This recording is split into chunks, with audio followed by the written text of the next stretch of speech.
Shalawama, shalawam, mes salutations à tous ceux qui ont obtenu la miséricorde du Tout-Puissant et qui sont censés obtenir la miséricorde du Tout-Puissant au nom de son oin, de son Mashayakra et son Messie, si vous voulez, et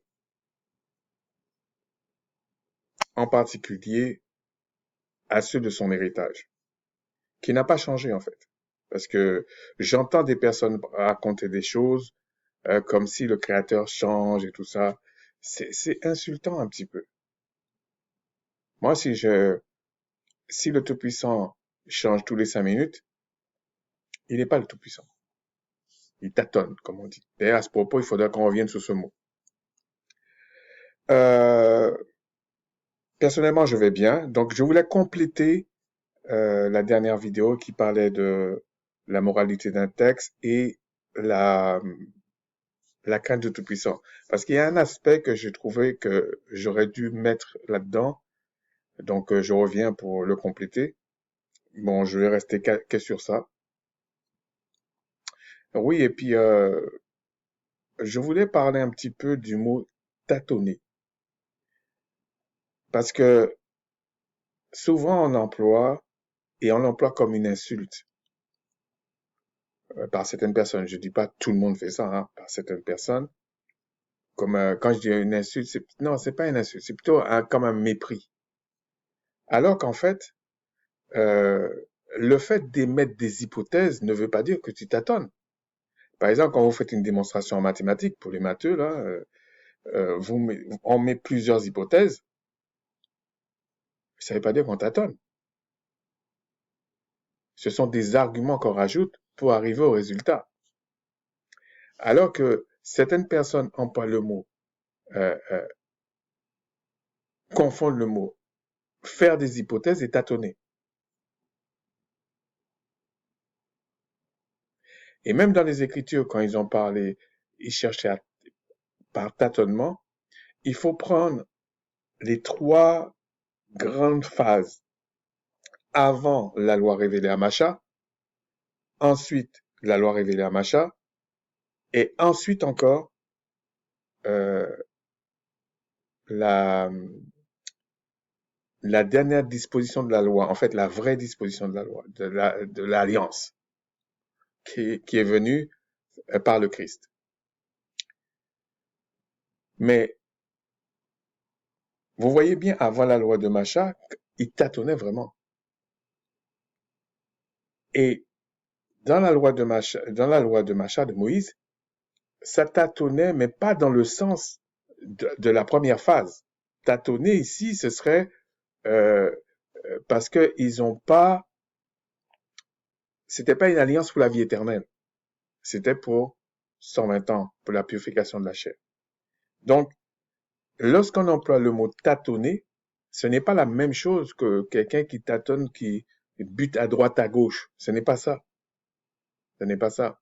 Effectivement, quand tu cherches et que tu es dans une image d'une chose, tu n'as pas la vraie chose, donc euh, tu, tu- on, on peut traduire ça par tâtonner, mais c'est pas tâtonner comme on emploierait aujourd'hui, par exemple en français.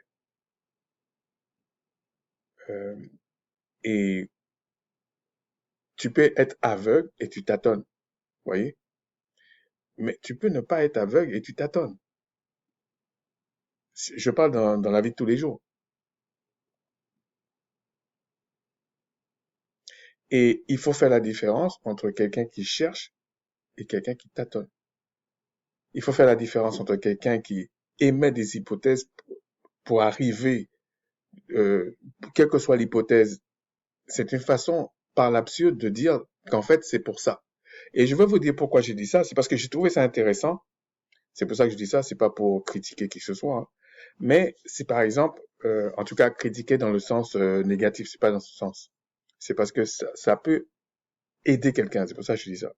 Prenons par exemple euh, le cas que l'apôtre Paul émet en disant euh, je n'ai pas été envoyé pour baptiser. Mais le fait que j'émette des hypothèses pour expliquer pourquoi l'apôtre Paul dit ça, c'est une façon de dire, quelle que soit la position que vous prenez, l'apôtre Paul ne dit pas ça parce qu'il méprise le baptême. C'est pas ça qu'il fait. En fait, il dit ça parce que ce n'est pas l'essentiel de sa mission. Ce n'est pas le plus important de sa mission. Mais ça ne veut pas dire que ça n'a pas son importance. C'est comme par exemple, je peux dire à quelqu'un, ah oui, mais tu sais, je vais pas à l'école pour les diplômes. Ça ne veut pas dire que les diplômes, euh, ça n'a pas d'importance. Ça dépend dans quel contexte tu le mets. Mais normalement, quand tu vas à l'école, c'est d'abord pour apprendre. C'est pas pour avoir un diplôme. D'ailleurs, aujourd'hui, ils ont inversé les choses.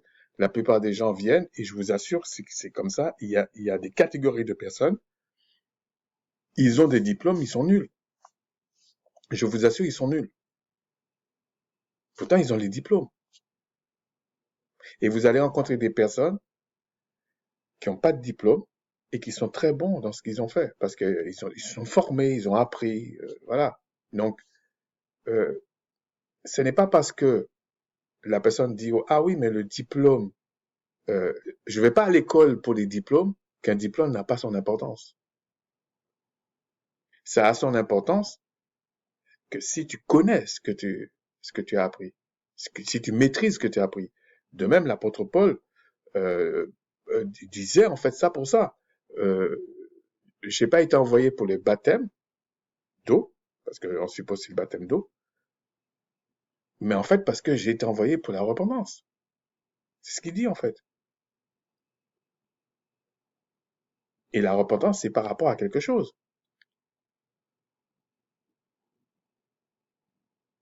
C'est pareil quand il dit euh, je regarde je regarde les choses comme de la boue. Il faut encore creuser pour savoir qu'est-ce qu'il veut dire. C'est pas parce qu'il dit je regarde tout ça comme de la boue que que ça veut dire que tout ce qu'il a vécu là, il regardait comme de la boue. Sinon, vous prenez n'importe quel littéraire qui va lire les textes après et qui va dire non, c'est faux, c'est pas vrai. Vous mentez.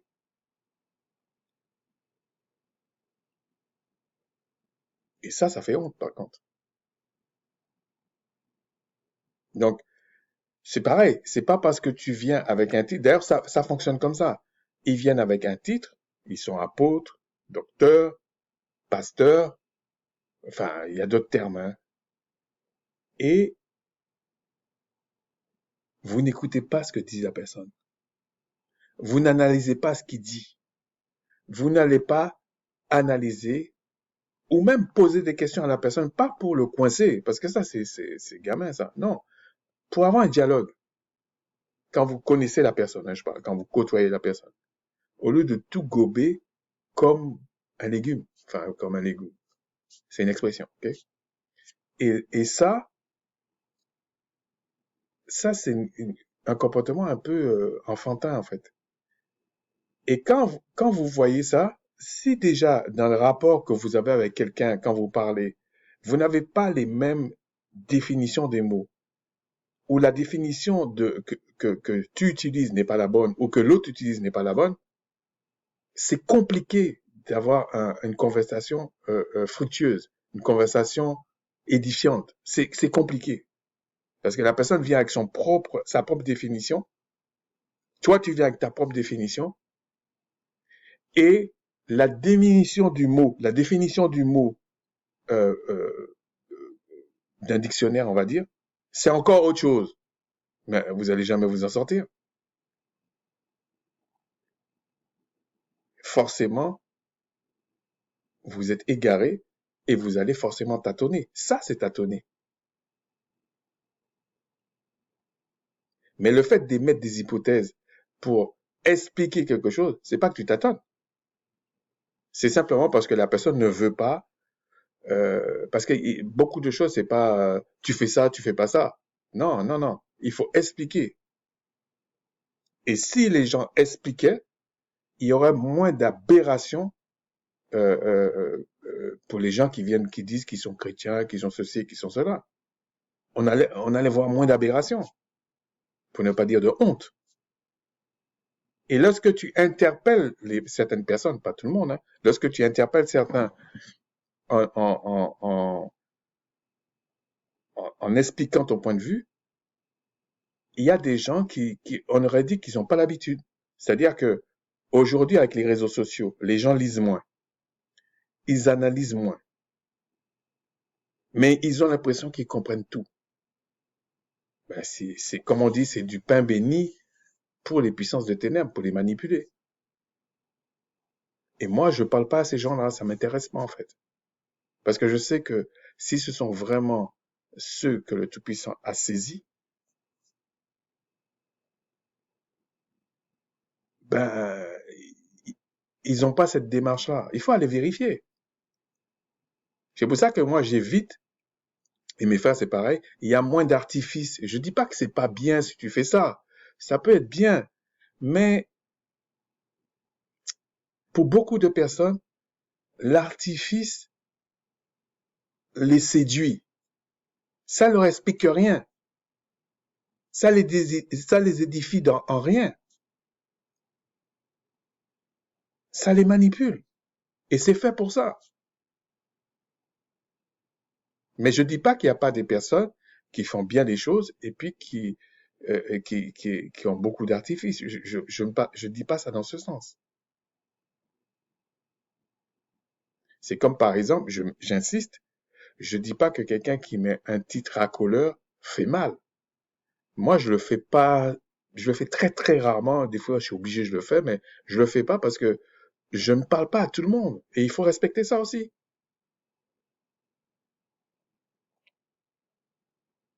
Il faut respecter ça. C'est comme ça. C'est mon choix et c'est ce que j'ai à cœur, c'est comme ça. Pour ne pas dire plus. Voilà. Donc, euh, je disais que je voulais compléter ça, un aspect euh, de la crainte du Tout-Puissant, mais à partir de ce qu'un texte peut sortir comme moralité. Parce qu'il faut toujours chercher la moralité, en fait, si vous voulez, le pourquoi du comment du texte.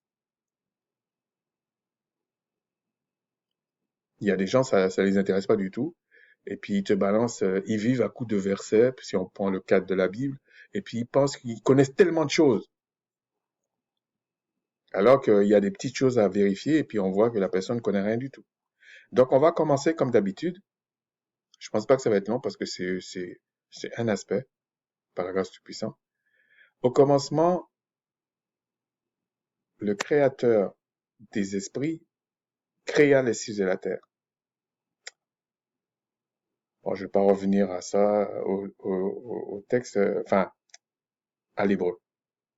Au commencement était la parole, et la parole était avec le Tout-Puissant, et la parole était le Tout-Puissant. Ces deux commencements-là ne sont pas les mêmes. Vous voyez, à chaque fois, j'essaie de le faire pour que vous compreniez, enfin, pour que certains comprennent, c'est pas les mêmes. Ici, c'est le vrai commencement, si vous voulez. Le commencement, le début du début du début. La parole, c'est elle qui est l'essence créatrice, même les créatives. C'est elle qui est l'essence créative. C'est-à-dire que sans la parole, rien ne pouvait voir le jour. Donc ce commencement-là, il est avant ce commencement. Même si dans la Bible, des Bibles en général, ils mettent Genèse au début, mais il faut savoir la genèse de quoi. C'est pas la genèse, si vous voulez, c'est la genèse, bon, de la création des cieux et de la terre. Mais pour créer les cieux et la terre, il a fallu que le Tout-Puissant crée des esprits qui sont ses serviteurs et que c'est eux qui créent les choses. C'est lui qui donne la capacité à ses esprits de faire ça. Et d'ailleurs, c'est pour ça que euh, j'avais trouvé que c'était bon par la grâce du puissant, de montrer que les prodiges et les miracles, la Bible n'a jamais parlé de faux prodiges et de faux miracles, bien que ça existe. C'est pas ce que je veux dire. Mais les faux miracles et les faux prodiges, ben, il faut pas être bête, vous allez comprendre. Et vous allez bomber le torse en disant, ouais, mais moi, ça veut dire que moi, je suis un élu, je peux pas me faire avoir. Alors que ça veut pas dire ça.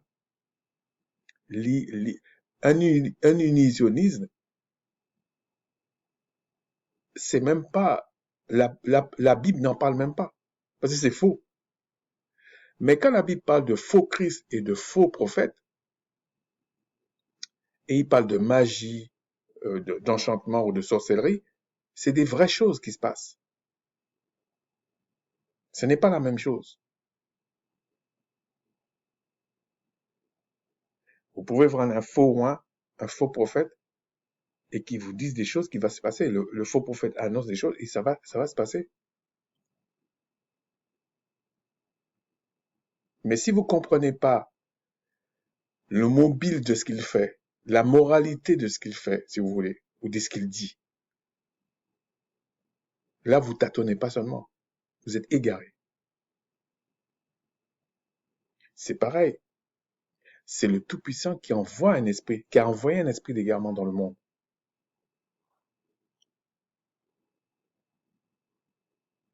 C'est comme, par exemple, il y a des choses que j'ai du mal à comprendre. Bon, on en parlera tout à l'heure. Ensuite, si le Tout-Puissant me le permet, dans Lamentation 337, qui dira qu'une chose euh, arrive sans que le Seigneur l'ait ordonné? N'est-ce pas la volonté du Très-Haut que viennent les maux et les biens? Pourquoi l'homme vivant se plaindra-t-il? Que chacun se plaigne de ses propres péchés. Et les péchés, c'est la transgression de la loi. Dans le contexte que c'est dit, c'est la transgression de la loi. Et la loi a été révélée à Macha. C'est là qu'on connaît, si vous voulez, la totalité de la loi qui gérait les choses terrestres et qui expliquait des choses célestes. Sinon, avant ça, le Tout-Puissant, si vous voulez, il y a des hommes que le Tout-Puissant faisait marcher avec lui, ou qui marchaient avec eux, avec eux, oui. Mais, à partir de Macha, on parlait d'un peuple. Il y a quand même une différence. Et je tiens toujours à parler de ça. Euh, je dois parler de deux autres choses parce que ça, j'ai rajouté parce que ça me semblait important de parler de cet aspect-là. Mais si le Tout-Puissant me le permet, je vais vous prouver que ce que vous dites sur Paul, c'est faux. Et peu importe la personne, je le dis humblement, peu importe la personne. Déjà, la plupart de ceux qui vont pas dans les textes hébreux, grecs et tout, c'est déjà mort. C'est déjà pas bon. Mais même ceux qui vont là-dedans par moment, je vais vous montrer que Paul, en l'occurrence Paul, mais on peut prendre tous les apôtres, ce que vous prétendez qu'ils disent est faux. Ou alors ce que vous prétendez de ce qu'est dit la Bible n'est pas vrai. C'est comme ça, c'est pas vrai.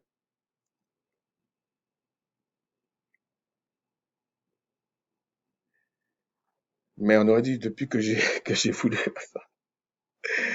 Il y a plein de choses au milieu. Bon, ben, on va le faire, on va y arriver. C'est le Créateur qui décide du temps. Il n'y a pas de problème. Ensuite, quand vous allez dans Amos, Amos, on va pas tout lire. Là, c'est la cause et l'effet. La cause et l'effet. Ça veut dire que le Créateur insiste pour dire, mais ben, tout ce qui se passe, c'est que ouvrez les yeux, hein. C'est moi qui le fais. Donc, si vous comprenez ça, vous n'allez pas dire que, oui, c'est pas parce que le Tout-Puissant dit ça qu'il ne peut pas dire que il peut pas envoyer des messagers pour dire que le monde est sous la puissance du malin. Il dit même le prince de l'air. Tout le monde respire, non? C'est grave, la situation, en fait. Donc, si le Tout-Puissant ne vient pas te sortir là, qui respire pas? On vous dit, il est le prince, il est le prince de la puissance de l'air. Donc, tu respires pas, tu meurs. Mais la puissance du Créateur, c'est quoi? Il peut saisir des gens là, même s'il y a la puissance de l'air. Il sauve ces gens-là. Donc, quand vous comprenez pas, en tout cas pour certains, les Écritures, ne vous affichez pas comme ça nous fait honte. Ok? C'est moi qui veux pas parler de certaines choses parce que j'ai pas à cœur de le faire, voilà. J'ai pas à cœur de le faire. Mais ici, ce qui est intéressant, c'est Amos 3,6. Arrive-t-il un malheur dans une ville sans que le Tout-Puissant en soit l'auteur? Bien sûr, il parlait à Israël, mais le Créateur ne change pas. Là, il parle carrément de malheur. Et l'autre côté, il parle des maux et des biens. Et vous, si vous allez dans Deutéronome 28, là c'est toujours dans le cas d'Israël, il parle des bénédictions et des malédictions, ou des punitions, ou des récompenses. Il parle de ça. Mais pourquoi vous refusez d'apprendre la crainte du Tout-Puissant pour certains?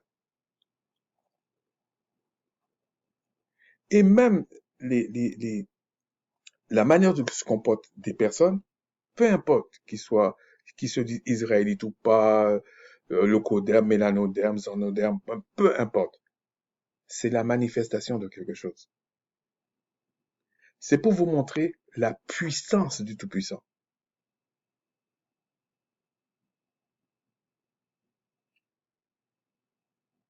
Et le Tout-Puissant révèle les choses qu'à ses enfants.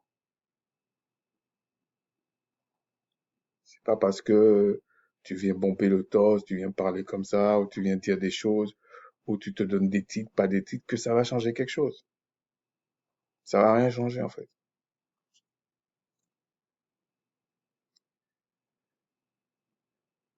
Ensuite, Proverbe 22, 3. L'homme prudent voit le mal et se cache. Ça a un rapport avec l'aspect on va regarder tout à l'heure, si le Tout-Puissant me le permet là. Mais les simples avancent et sont punis. Les simples, ça peut être les ignorants. Vous qui dites que la loi est caduque et vous piochez ce que vous voulez dedans, vous allez avancer, vous serez punis. C'est parole contre parole.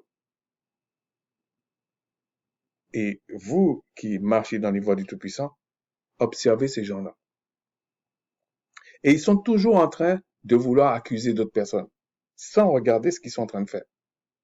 Parce qu'on leur dit non, faites attention, faites attention.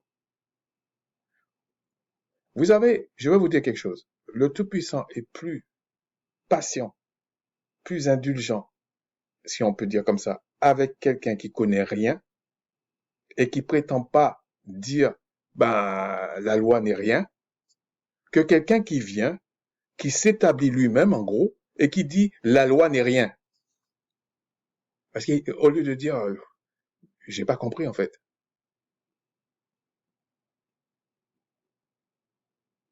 Mais quand on dit, quand l'apôtre Paul dit la loi elle est spirituelle, la loi elle est bonne, il parle de quoi? Même là, il parle de quoi? Et c'est pas une question de Paul. Pour les gens qui pensent que Paul, idole, pas idole, c'est gamin de penser ça. Lorsqu'on vient parler de choses sérieuses, on amène des arguments. C'est pas, il est comme ça, ou elle est comme ça, ou on s'en fout, en fait.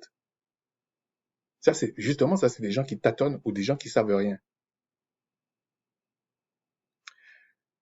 Donc, on va attaquer maintenant. Ça va pas être bien long, je pense. Du coup, j'ai même pas pris de notes. Ah là là. Alors, donnez-moi un petit instant. Je vous reviens tout de suite. Je vais mettre une petite pause là. Oui, je suis de retour. Bon, j'ai pas pris beaucoup de temps, mais c'est parce que je voulais regarder un peu mes notes. Un peu. Je vais vous expliquer pourquoi je parle de cet aspect-là. Alors, on va rester dans Samuel. On va aller dans Samuel 15. Je vais quand même lire de 10 à 35, mais les autres fois, je vais essayer de résumer, ok? Je vais pas forcément lire.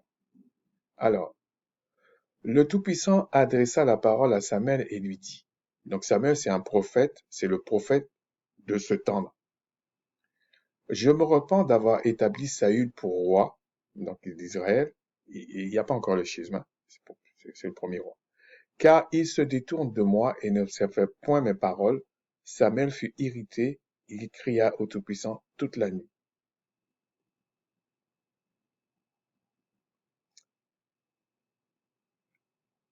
Il se leva de bon matin pour aller devant Saül et vint lui dire. Saül est allé à Carmel et voici, il s'est érigé un monument, puis il s'en est retourné en passant plus loin et est descendu à Gilgal.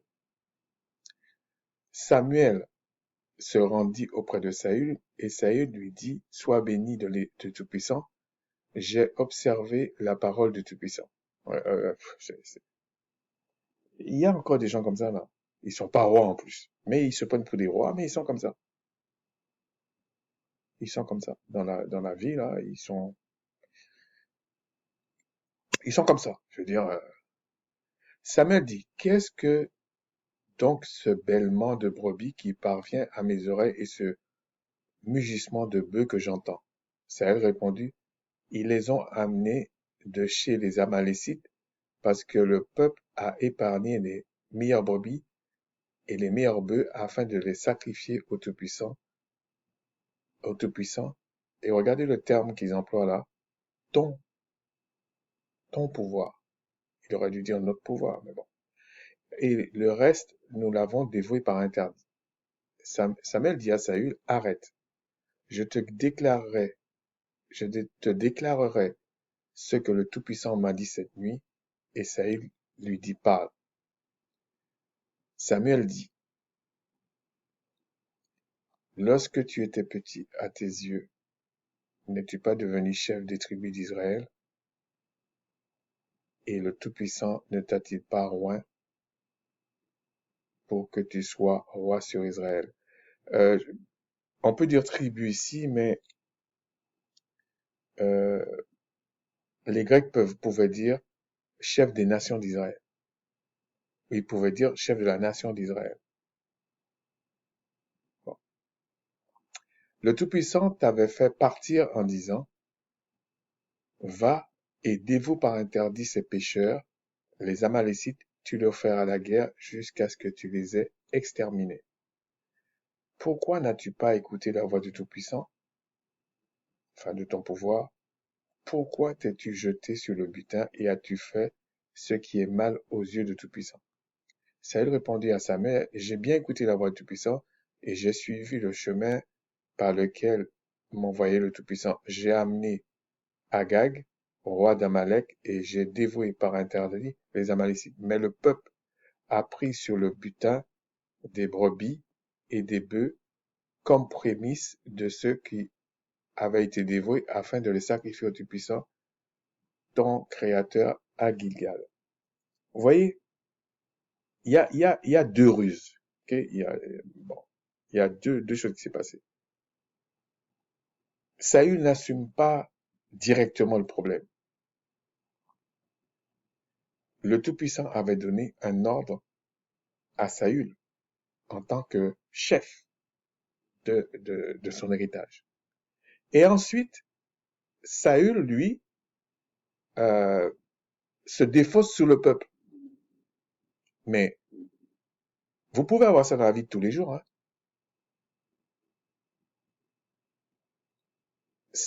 Saül est en train de dire, il n'est pas digne d'être roi en fait, d'entrée. Il n'est pas digne d'être un chef. Parce qu'il était censé, parce que son chef, c'est le Tout-Puissant en fait. Donc il était censé euh, exécuter ce que son chef lui a dit. Il n'était pas censé, ou alors s'il y avait un problème, il devait parler avec son chef. avant d'agir. Bon, ça se voit dans les entreprises partout, hein. D'ailleurs, il y a les mêmes problèmes dans les entreprises, mais bon. Et, et généralement, le chef, des fois, quand c'est très grave comme ça, là, il est viré tout de suite, hein. Il est viré. Et là, Saül dit que c'est le peuple le problème. Ben, si c'est la faute du peuple, on rase le peuple et tu es plus roi. On comprend pas ce que Saül veut expliquer là. En fait, il ne veut pas assumer. Et voilà ce que dit le Tout-Puissant. Non, et en plus, il y a un autre aspect. Le peuple a été séduit par les puissances des ténèbres. Parce que, regardez ce qu'il dit. Afin de sacrifier au Tout-Puissant. Donc, tu désobéis, mais tu dis tu vas prendre ça pour aller honorer le Tout-Puissant. Ça marche pas, hein. Même jusqu'à maintenant, ça marche pas, les gars. Ça marche pas, ça. Et il y a une moralité dans ça, dans cette première partie. C'est que c'est pas parce que le Tout-Puissant t'a dit d'aller faire quelque chose. Donc, t'es sûr, hein, je parle pas de schizophrènes, des gens qui ont des problèmes. Je parle pas de ça. Je parle de réel. Et que quelqu'un en haut te dit autre chose, que tu dois faire ce que dit la personne. Tu dois discerner. Est-ce que pourquoi la personne te dit le contraire de ce que le Tout-Puissant t'a dit? Pourquoi il te dit ça? C'est un peu ce qui s'est passé dans le Jardin d'Éden, hein. Il faut se poser la question. Comment le Tout-Puissant me dit quelque chose? Ou comment les Écritures disent quelque chose? Si tu es sûr que ça vient du Tout-Puissant, pourquoi tu fais autre chose? Pourquoi quelqu'un vient te dire autre chose et tu dis, ah machin? Soit c'était pas le Tout-Puissant qui t'avait dit la première fois, soit ben, que tu n'es pas attaché au Tout-Puissant, en fait. Ah, faut pas chercher loin, en fait. Il y a peut-être d'autres raisons, quoi. Mais ça donne cette impression-là.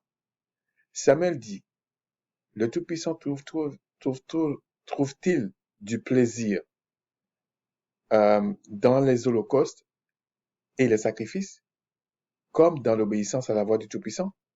Voici, l'obéissance vaut mieux que les sacrifices et l'observation de sa parole vaut mieux que les graisses des béliers.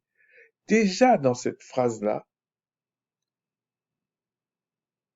quelqu'un qui comprend les Écritures, j'insiste sur ça, quelqu'un qui comprend les dispositions des alliances, qu'est-ce que Macha a fait, qu'est-ce que Christ a fait, etc., comprend pourquoi on dit ça ici. Eux, ils avaient fait un focus sur les sacrifices d'animaux, alors que c'était pas ça que le Seigneur demandait, en fait. Parce que avec les sacrifices d'animaux, bon, c'est juste comme ça, c'était pas le peuple, c'était pas un homme qui pouvait se justifier devant le Tout-Puissant. C'est pour ça qu'il fallait les sacrifices d'animaux. Donc, qu'est-ce qui était plus important pour le Tout-Puissant? Il dit, c'est l'observation de sa parole. Donc, il parle déjà du cœur, même dans l'Ancienne Alliance. C'est pour ça que même dans l'Ancienne Alliance, on parle de la foi, dans Habakkuk. Et même dans Hébreu 11, on nous dit que des choses de l'Ancienne Alliance. Pourtant, on parle de la foi. Et comment ça se fait qu'il y a des gens qui viennent, qui disent non, la foi en Christ, non, ils disent même pas la foi en Christ. Ils disent, oui, mais ils laissent croire aux gens que la foi, c'est que dans la Nouvelle Alliance. Et, et ils placent en même temps qu'il faut laisser tomber la loi. Comment ça se fait? Alors que pour expliquer la foi, ils sont obligés d'aller prendre des choses dans l'Ancienne Alliance. Et vous pensez que ces gens-là ne tâtonnent pas ou vous mentent pas? Non, ça, c'est quand même un peu une aberration. Donc là, il dit, car la désobéissance est aussi coupable que la divination.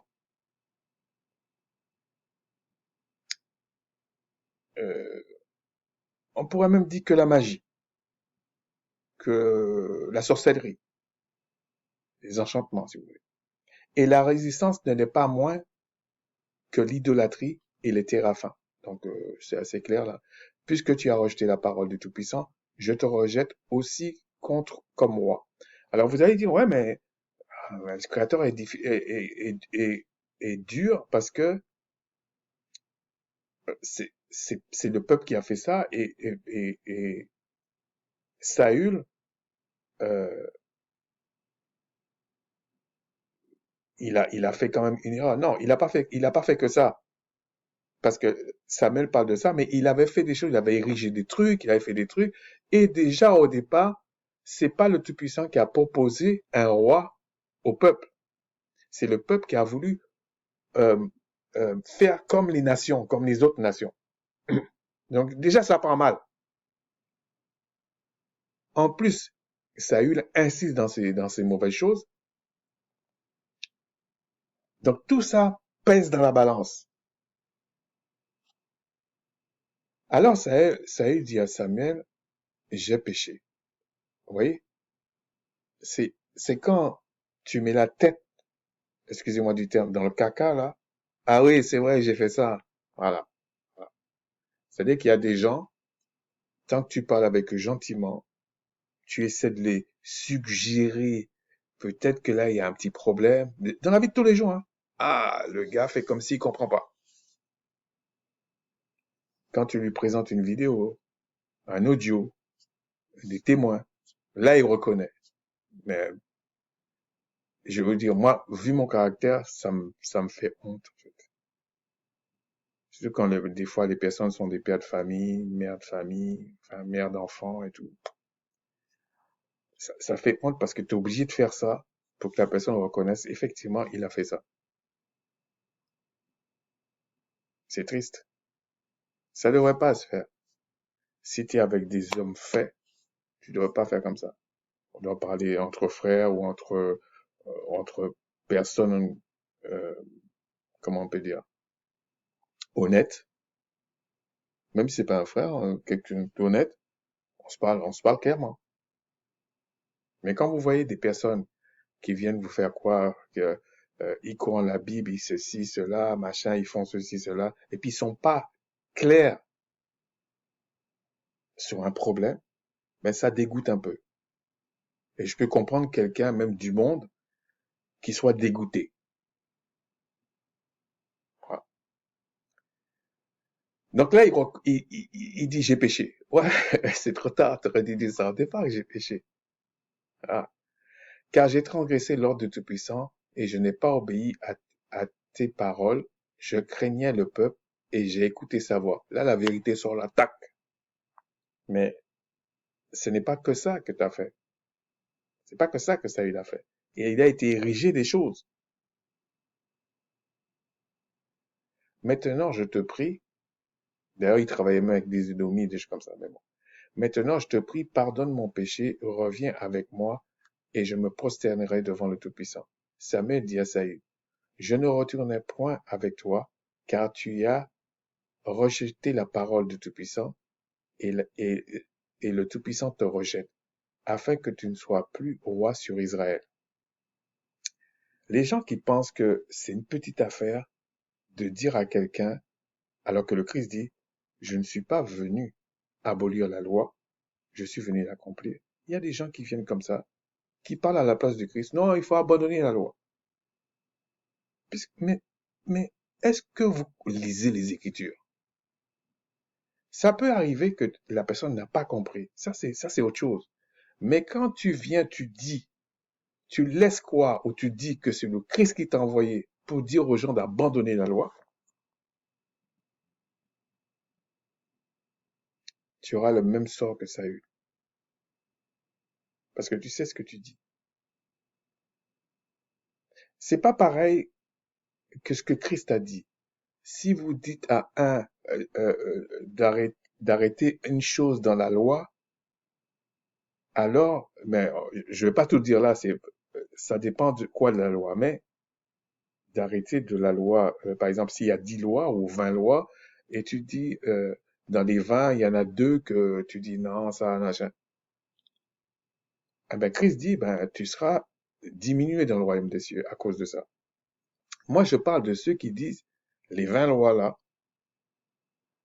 il faut les arrêter. Ça, c'est un autre problème.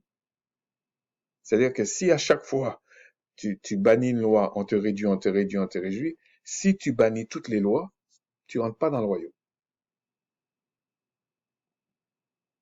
Heureusement que Christ a parlé de certaines lois, ce qui fait que certains le rappellent. Donc, ils ont quand même une sorte de confusion en disant, mais la loi est caduque, mais ils rappellent ce que Christ a dit de la loi. Mais ces gens-là, il paraît qu'ils tâtonnent pas. C'est les gens comme nous qui tâtonnons. Ça devient insultant par moment. Enfin bref. Donc, on va continuer. Et comme Samuel se tournait pour s'en aller, Saül le saisit par le pan du manteau qui se déchira. Samuel lui dit, le Tout-Puissant déchire aujourd'hui de dessus de toi la royauté d'Israël et il le donne à un autre qui est meilleur que toi. Donc le Créateur savait déjà qui est meilleur que toi. Celui qui a la force d'Israël ne ment point. Celui qui a la force d'Israël, la puissance d'Israël, le pouvoir d'Israël, ne ment point et ne se repent point, car il n'est pas un homme pour se repentir. Donc, même quand vous voyez, on dit, le Créateur se repent, machin, il y a souvent différents stades des mots, mais le Créateur ne se repent pas, pas comme un homme en tout cas. C'est dit encore, j'ai péché, maintenant je te prie, honore-moi en présence des anciens de mon peuple et en présence d'Israël, reviens avec moi et je me prosternerai devant le Tout-Puissant, ton pouvoir. Samuel retourna et suivit Saül, et Saül se prosterna devant l'Éternel. Puis Saül dit, amenez-moi Agag, roi d'Amalek, et Agag s'avança vers lui, d'un air joyeux, disait certainement l'amertume de la mort est passée. Samuel dit, de même que ton épée a privé des femmes de leurs enfants, ainsi ta mère entre les femmes sera privée d'un fils. Et Samuel mit Agag en pièces devant l'Éternel à Gilgal. C'est trop tard ça. Samuel partit pour Rama et Saül monta dans sa maison à Gibéa de Saül. Samuel n'alla plus voir Saül jusqu'au jour de sa mort, car Samuel pleurait sur Saül parce que le Tout-Puissant se repentait d'avoir établi Saül roi d'Israël. Vous voyez, il y a des décisions que le Créateur prend et que même un prophète ne peut pas en infléchir. Okay? Il y a des choses il faut pas toucher. Il y a des choses il faut pas toucher. Pour les gens qui pensent que tu peux venir parler comme ça et il n'y a pas de conséquence. Ici, il y a une conséquence. Ensuite, on va aller dans, bon, je ne vais pas lire autant comme ça, mais on va lire aussi Samuel 11, 14. Samuel 16, 11, 14. Puis, Samuel dit à Isaïe, bon, en fait, Samuel, le Tout-Puissant a envoyé Samuel voir un homme qui s'appelle Isaïe et qui avait plusieurs fils pour le mettre roi à la place de Saül. Ce sont là tous tes fils?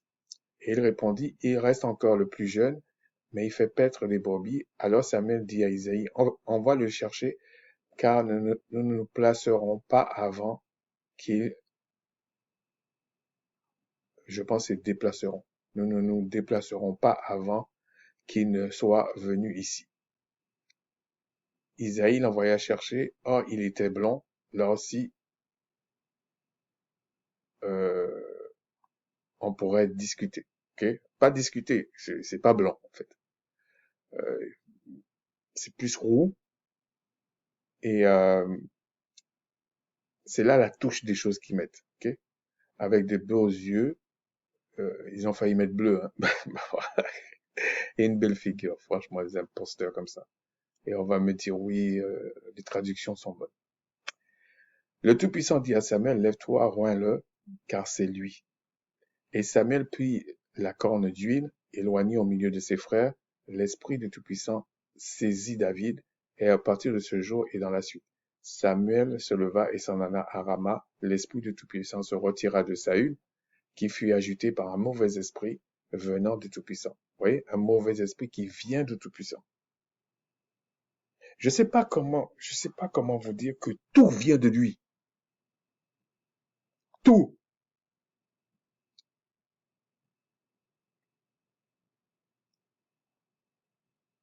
Tu vois, je parle pour certains. Surtout les gens qui passent, ils savent pas de quoi on parle, et puis ils balancent leurs trucs de soi-disant chrétiens, alors qu'ils sont pas chrétiens. C'est pas ça être un chrétien. Si on dit chrétien, si on dit le mot chrétien. Mais, donc là, on voit que c'est David qui a été pris. Mais, on va voir, pourquoi j'ai pris ces exemples-là? Saül était roi d'Israël, il a été déchu par le Tout-Puissant. Et c'est le Tout-Puissant qui l'avait établi. Maintenant, le Tout-Puissant prend David et l'établit. Donc, Saül n'est plus roi. Mais regardez, vous allez voir le comportement de David.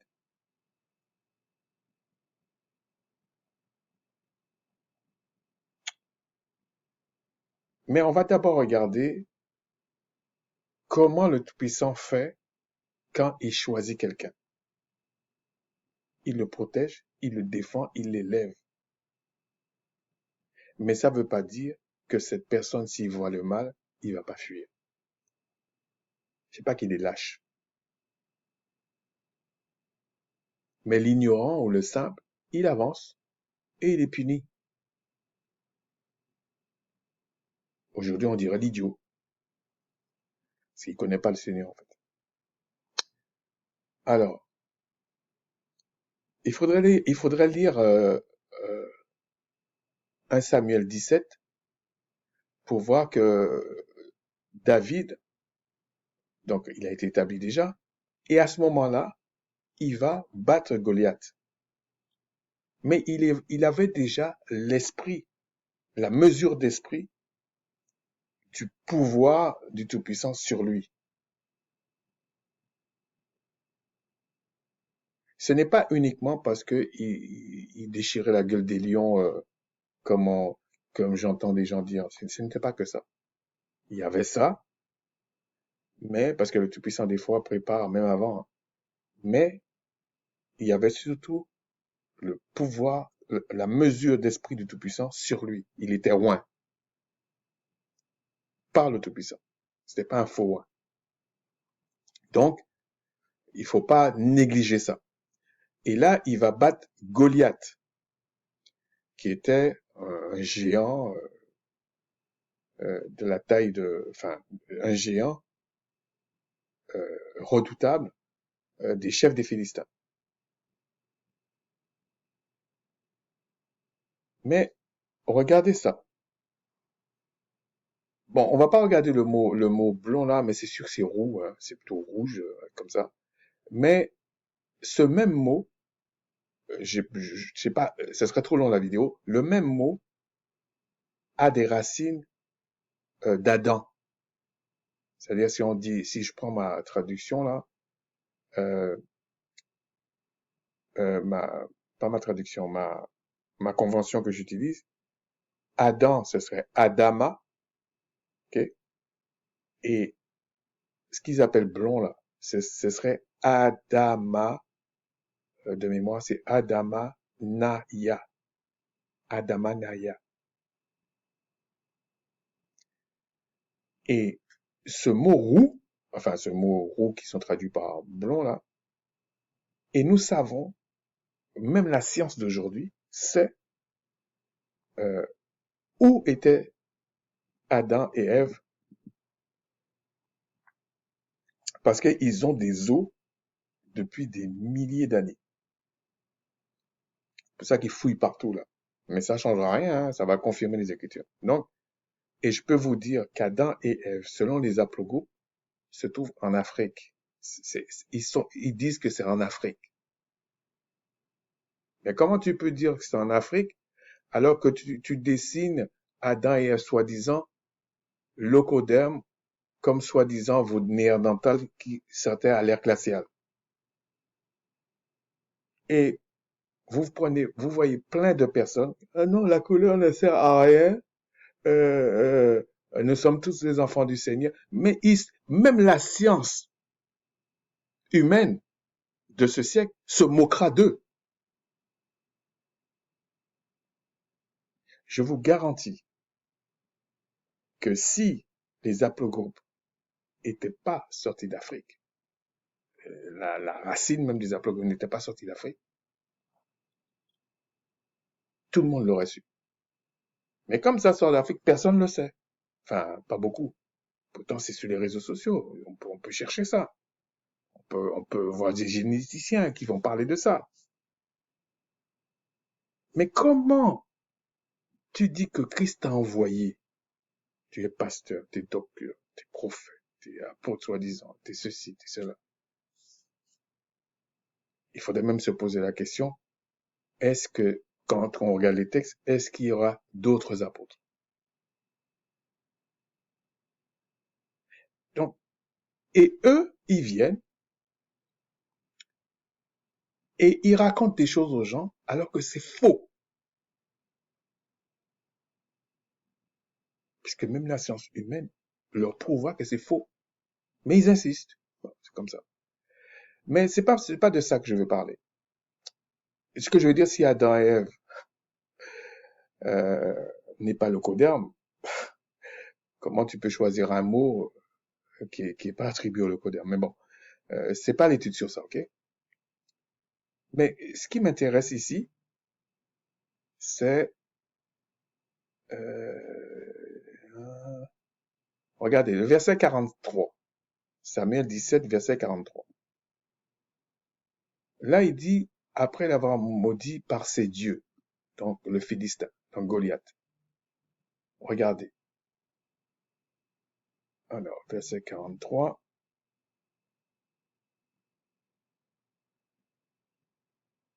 Ils ont mis Elohim, mais c'est pas Elohim. Ce serait plutôt Eloah, un singulier. Allah, Allah, ici. C'est ça, ici. Donc, pourquoi ils ont mis un pluriel? C'est toujours parce que ils veulent faire croire que tous les autres peuples étaient polythéistes et que Israël était monothéiste. Alors que c'est faux. Ici, c'est faux. C'est-à-dire qu'ils sont en train de vous mettre dans la tête des choses qui n'est même pas écrites. Et vous prenez des traductions. Je dis pas que c'est pas bon de comprendre que les traductions ont un problème. Oui. Mais je veux pas faire cet affront-là à Armando, par exemple. Je suis sûr, si je vais dans Good News Translation, ils vont mettre c'est Dieu. Alors que c'est faux. Voilà.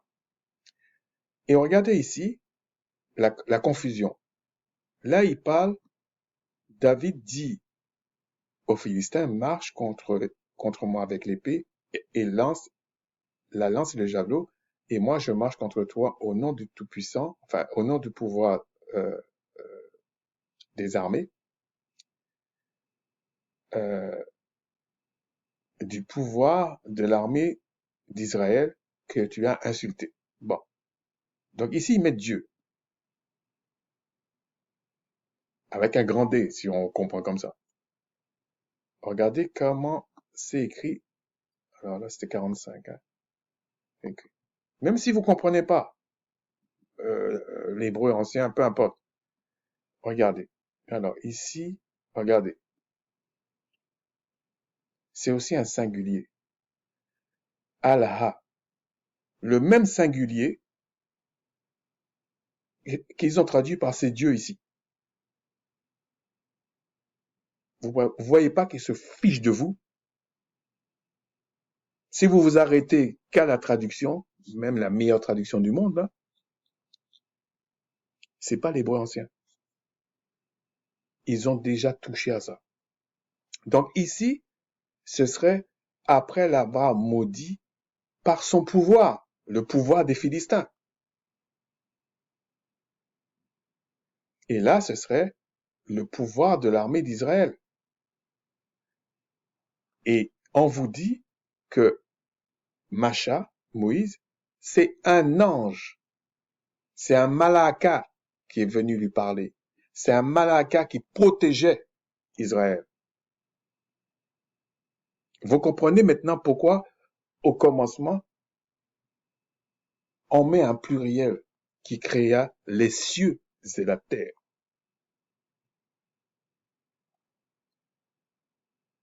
J'en profite pour parler de ça, c'est pour ça. Regardez, et toute la terre saura qu'il y a un Dieu, qu'Israël a un Dieu. Même là, on va voir 46. 46. Regardez, là, ils ont mis un pluriel. Donc, normalement, on aurait dû dire, et que toute la terre saura qu'Israël a des dieux. Mais ça colle pas, puisque ils parlent de monothéistes. Donc, ils peuvent pas dire ça. Donc, ils ont mis à un Dieu. Non. Ils auraient dû traduire, et j'assume, et toute la terre saura qu'Israël a le créateur des esprits, en fait, avec lui. En fait. Ou que le créateur des esprits est le pouvoir d'Israël, en fait. Mais ça veut pas dire qu'il peut pas mettre à la tête d'Israël un malahaka, un chef pour diriger. Mais ils peuvent pas parler comme ça parce que ils viennent de peuples. Enfin, si vous voulez, les Écritures, c'est pas à eux. Voilà, point barre. C'est comme ça. C'est comme ça. Donc, ensuite, donc là, ici, on voit que David, quand même, a gagné. Dans le chapitre 18, on voit la réputation de David, au point que Saül en devient jaloux. Ok. Et regardez comment David, pourtant, il sait que c'est lui le roi. Mais Saül sait qu'il est déchu. Mais regardez David ce qu'il fait. Euh, euh, 1 Samuel 20, 1. David s'enfuit à Najot, près de Rama. Il alla trouver Jonathan, qui était un des fils de Saül, et dit, qu'ai-je fait? Quel est mon crime? Quel est mon péché aux yeux de ton père, donc Saül, pour qu'il en veuille à ma vie? Regarde, David s'enfuit. Il fuit Saül. Alors qu'il a, alors qu'il a la mesure d'esprit du Père sur lui, l'onction, et qu'il a vaincu Goliath, que tout le monde avait peur. Donc, il a vaincu à lui tout seul les Philistins. Il a, il a le Créateur avec lui. Samuel est avec lui. Tout. Il dit un mot, Saül n'est plus. Mais pourquoi il fuit? Ok. Ensuite,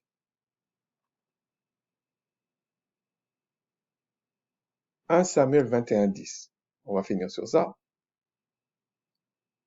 David se leva, s'enfuit le même jour, loin de Saül. Vous voyez? Il fuit toujours Saül. Il arriva chez Akish, roi de Gath. Mais pourquoi David fait ça? Parce que David craint le Tout-Puissant, en fait. Le fait que Saül a été roi d'Israël et que le Tout-Puissant l'a écarté et que Saül est plus âgé que lui, David ne craint pas Saül, il craint le Tout-Puissant, en fait.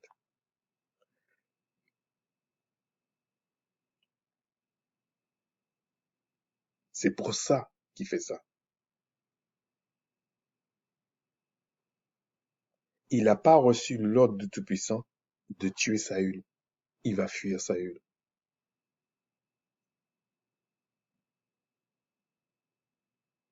Et Saül, lui, comme il a l'esprit, un mauvais esprit est rentré, ou un esprit du non est rentré, et le Créateur a envoyé là-bas pour accomplir quelque chose de mauvais.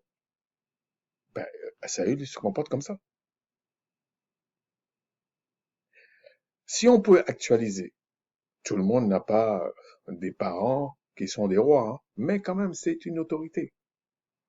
Admettons que ces parents-là pratiquent la sorcellerie, la magie, l'enchantement, enfin des choses comme ça, qui sacrifient des gens et qui vous disent, et il y a des familles, ils vous disent franchement, ils ont des totems, des machins, et tu n'as, tu essaies de parler avec, mais la personne a toujours l'idée de te faire du mal. Mais t'es bête si tu vas toujours chez la personne. Il faut fuir la personne.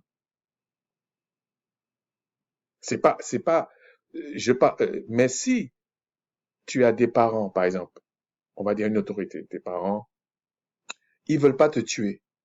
Non. Ils veulent pas mettre fin à ta vie, ils veulent pas te sacrifier, sacrifier tes enfants, faire des choses. Pourquoi tu vas le fuir? Et c'est pas parce que tu fuis ou que tu fuis pas que tu dois pas respecter. Il y a des choses que tu dis pas. Il y a des choses que tu fais pas. Donc, vous voyez, une histoire comme ça, et encore, j'ai pas tout pris comme moralité. Il y a beaucoup de choses à dire. Mais, pourquoi il faut toujours chercher la moralité d'un texte? Sinon, vous pouvez pas l'appliquer dans votre vie. Et si vous cherchez pas à comprendre par vous-même, comme les Juifs de Béret, comme les Judéens de Béret, vous allez vous faire manipuler par des gens qui pensent comprendre mieux que vous. Malheureusement, nous sommes dans une période où les gens comme nous, mes frères et moi et tout ça, on vous présente la chose, on essaie de vous expliquer la chose. Vous pensez qu'on tâtonne, vous pensez qu'on comprend rien, vous pensez qu'on sait rien, vous pensez que voilà. Et vous préférez écouter pour certains des fables, des choses fausses que même la science humaine vous amène la preuve de ce que vous dites que vous croyez est faux.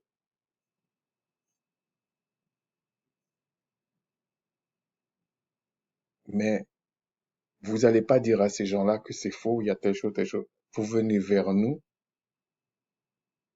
pensant que ça va changer quelque chose. Ça va rien changer. Nous savons en qui nous avons cru.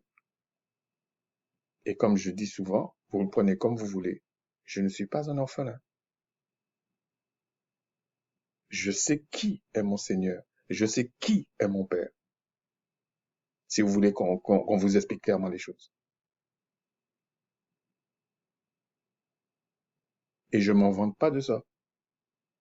Donc je ne veux pas venir tous les 5 minutes parler comme ça, non. Mais je vous le dis. Et je dis toujours la même chose. Je ne sais pas tout.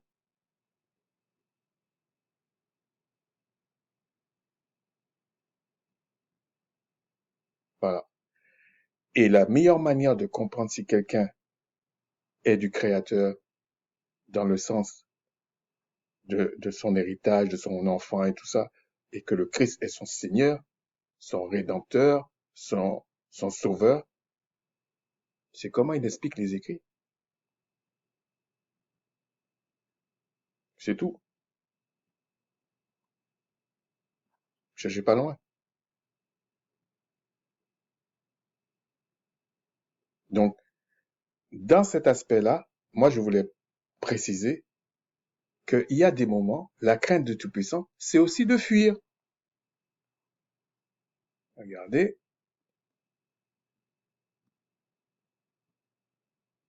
Proverbe, attends, c'est ici, je pense.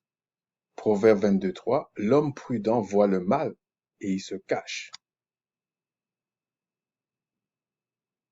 Il bombe pas le torse, l'homme prudent.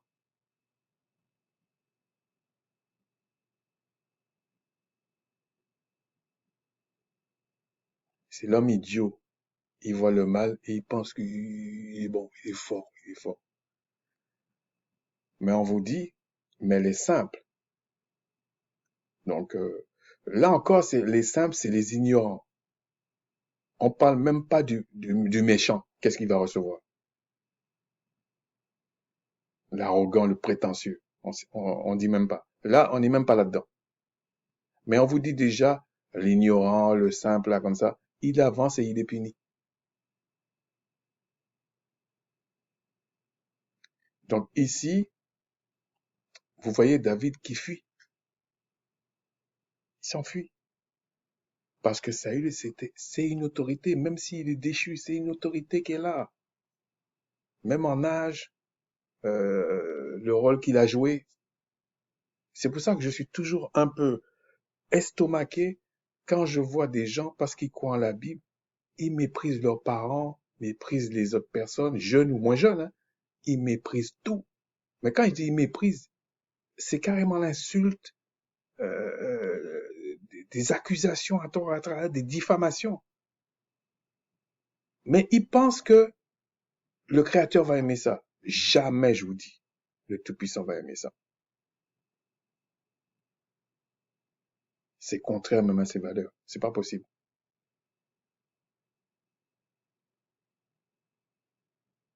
Donc les gens, et d'ailleurs, on voit ça souvent dans ce qu'on appelle secte, avec une connotation négative.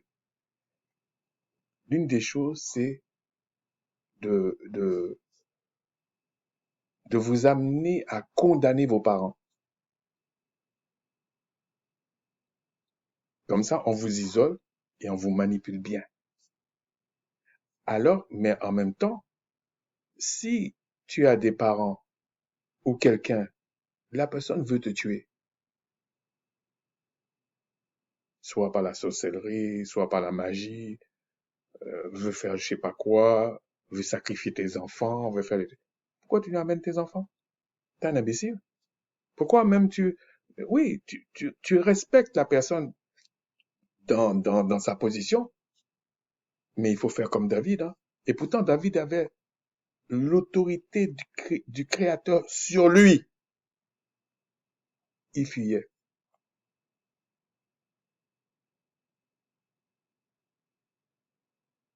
Est-ce que toi, qui insistes d'une manière ou d'une autre, est-ce que le Créateur t'a oint pour être roi sur son peuple? Non. Mais toi, tu veux faire mieux que ceux qui ont été, que ceux qui sont loin. Non, il y a un problème. Il y a un problème. Donc, c'était ça que je voulais partager. C'est que, par moment, la crainte de l'éternel, la crainte du Tout-Puissant, c'est aussi de fuir. C'est aussi de ne pas se mêler de certaines choses. Mais c'est surtout se plaindre de ses propres péchés. Et on va voir quand on va parler de la loi, de quel péché dont il parle. Chez lesquels qu'on doit se plaindre, réellement.